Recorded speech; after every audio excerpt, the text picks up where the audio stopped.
नमस्कार, मैं Vivek Dixit, law intern of law Karan associates and consultant. आप सभी को आज एलिमेंट्स ऑफ क्राइम के बारे में अवगत कराने जा रहा हूँ। जैसे कि आप जानते हैं क्राइम क्या है। क्राइम एक किसी को किसी भी प्रकार की हानि, मानसिक या शारीरिक प्रकार की हानि को क्राइम कहा जाता है। और ये आपके जो भी एक्ट्स हैं क्रिमिनल कोड में प्रोहिबिट किए गए हैं उन्हें, यानी कि आपके द्वारा किया गया एक्ट या कार्य या ओमिशन ऑफ ड्यूटीज़, यानी कि जो आपको कार्य दिया गया था वो आपने ना किया हो तो वो क्राइम कहलाता है। सबसे पहले तो आपको क्राइम, ओमिशन और एक्ट में, क्रिमिनल एक्ट में डेफिनेशन पता होना चाहिए। तो ओमिशन क्या है? जब आपको कोई ड्यूटी दी गई हो तो वो ड्यूटी ना परफॉर्म करना। जैसे कि आप कोई एक सर्वेंट हैं, आपसे कहा गया हो कि आप इस स्विमिंग पूल की यहाँ पर कोई भी अगर नहाने आ रहा है या कोई भी स्विमिंग करने आ रहा है तो उसको सेव करेंगे अगर वो डूब रहा है। तो आप वहाँ पर अपनी ड्यूटी परफॉर्म नहीं कर रहे हैं और कोई भी बालक आकर वहाँ पर डूब जाता है तो आप वहाँ पर आप ओमिशन कहलाएंगे। बट जब आप किसी रास्ते पर जा रहे हैं और आपने कोई ऐसा कार्य कर दिया या किसी को धक्का दे दिया, उसका एक्सीडेंट हो जाता है, तो वो आपका एक्ट कहलाएगा। और ये एक्ट आपका क्राइम है क्योंकि ये पब्लिक के लिए रॉन्ग है और वहाँ पर अदर पर्सन को इंजरी हो रही है, या फिर मेंटल हो रही है या फिर बॉडीली इंजरी हो रही है। तो ये आपका बेसिकली क्राइम है। क्राइम को डील करने के लिए, इसकी पनिशमेंट के लिए आपका ये 1860 में लॉर्ड मैकॉले ने एक कोड बनाया था जिसका नाम था इंडियन पेनल कोड।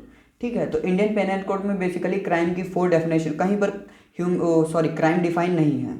ठीक है, अब चलिए देखते हैं सबसे पहले क्राइम के एलिमेंट्स क्या हैं। तो पहला एलिमेंट्स है ह्यूमन बीइंग। तो ह्यूमन बीइंग कहीं पर भी आपके कोड में डिफाइन नहीं है, बट सेक्शन 11 में है जो है वो पर्सन की डेफिनेशन बताता है। और वहाँ पर 2 टाइप्स की पर्सन की बात करता है। एक तो आपका आर्टिफिशियल पर्सन और दूसरा है आपका नेचुरल पर्सन। नेचुरल पर्सन्स में आपका एनिमल्स नहीं आएंगे, ना ही आपके वो प्लांट्स वगैरह आते हैं, इसमें बस ह्यूमंस आते हैं। तो ह्यूमन का मतलब जो आदमी या मैन और वोमेंस हैं, बस वो कंसिडर किए जाते हैं। और आर्टिफिशियल में जो आपके ये ऑर्गेनाइजेशंस हैं, ये सारी चीज़ें आपके पर्सन्स कनेक्ट किए जाते हैं। तो इसमें ह्यूमन बींग्स में बेस। और उसके बाद सेकंड एलिमेंट है इसका गिल्टी माइंड। गिल्टी माइंड का मतलब है आपका रॉन्ग टू इंटेंट। आप अपने दिमाग में कोई गलत सोचिए, दूसरे को हार्म करने के लिए कोई बात सोचिए, तो उसे आप गिल्टी माइंड कह सकते हैं। ठीक है, और गिल्टी माइंड बेसिकली आपका कहीं पर भी ये भी डिफाइन नहीं है और एक मेन बेसिक एलिमेंट है ये। अगर आपका गिल्टी माइंड नहीं है तो वो समझा जाएगा कि वहाँ पर कोई भी क्राइम नहीं हुआ है। विदाउट एनी गिल्टी माइंड, यानी कि मेंस रिया, आपने जो सोचा वो भी गलत किया।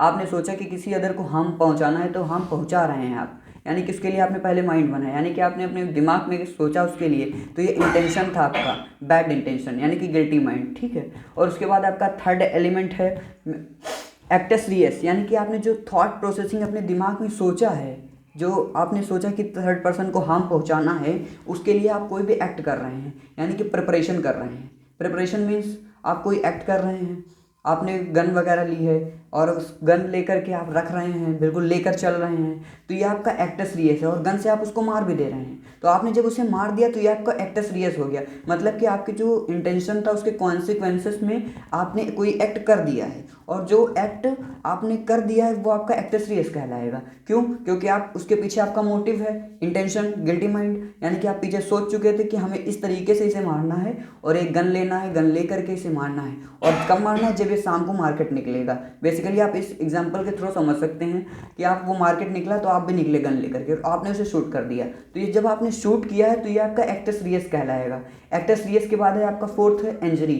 जब आपने उसको शूट किया है तो अगर वो बच रहा है, उसको कुछ भी हार्म नहीं हो रही है ना किसी अदर पर्सन को, तो वहाँ पर वो क्राइम नहीं हो जाएगा, बट आप पनिशमेबल हो जाएंगे अटेम्प्ट के लिए, अटेम्प्ट फॉर क्राइम के लिए। ठीक है, बट वहाँ पर जो इंजरी है, इंजरी होना आवश्यक है। आपको नहीं हो रही, किसी दूसरे को हो रही है, अगर आपने गलत शॉट कर दिया उसके तो उसके लग गई कहीं पर भी, तो वो उसके इंजरी हो चुकी थी। बॉडीली इंजरी हुई या उसको बॉडीली नहीं, वो डर गया तो ये मेंटली इंजरी हुई, तो यहाँ पर क्राइम आपका बेसिकली हो गया था। तो ये चारों एलिमेंट्स थे क्राइम के। ठीक है, और सेक्शन 44 में आपका इंजरी डिफाइन है। ठीक है, चलिए फिर मिलते हैं नेक्स्ट वीडियो में। Thank you.